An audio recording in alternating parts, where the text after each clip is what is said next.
சகோதரர்களே, நாம் ஒரு கண்ணியமான பள்ளிவாசலுக்கு வந்திருக்கோம். இந்த பள்ளிவாசலோட பேர் மஸ்ஜித் கியூபா. இது மதீனாவில் இருக்குது. அரத்துலேருந்து 10 நிமிஷம் டிரைவ் தூரத்துலையும் 30 to 40 நிமிஷம் நடக்கிற தூரத்துலையும் இருக்குது. இந்த பள்ளிவாசலோட சிறப்பு அம்சம், இது நமது முதல் பள்ளிவாசல் ஹிஜ்ரிக்கு அப்புறம். இந்த பள்ளிவாசல் 622 CE வருடத்தில் கட்டப்பட்டது. முஹம்மது நபி ஸல்லல்லாஹு அலைஹி வஸல்லம் ஹிஜ்ரி பண்ண மதீனா வந்த உடனே முதல் நாள் அவர்களின் திருக்கரங்களால் சகாபாக்களின் உதவிகளோடு கட்டப்பட்ட பள்ளிவாசல் இது. இந்த பள்ளிவாசலுக்கு நம்ம நபி ஸல்லல்லாஹு அலைஹி வஸல்லம் அறத்துலேருந்து நடந்தே வருவாங்க. ஒவ்வொரு சனிக்கிழமையும் நடப்பதற்கு இந்த பொருளாக வரலாறு சொல்லுவாங்க.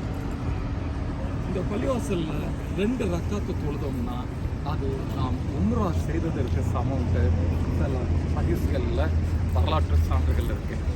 இந்த பள்ளிவாசலோட வெளிப்புற தோட்டத்தை பார்த்துட்டோம்னா கண்கொள்ளா காட்சியாக இருக்கும். அதில் உள்புறம் தோற்றமும் அதில் தொழக்கூடிய ஆனந்தமும் ஒரு மிகுந்த மகிழ்ச்சியை கொடுக்கும். நாம் எல்லாருக்கும் இந்த பாக்கியத்தை அல்லாஹ் தந்தரணும். இந்த இடத்துக்கு வரவும், வந்தவர்களுக்கு மேலும் மேலும் வருவதற்கும் அல்லாஹ் இந்த பாக்கியத்தை தரணும். வாங்க நம்ம உள்ளே போகலாம்.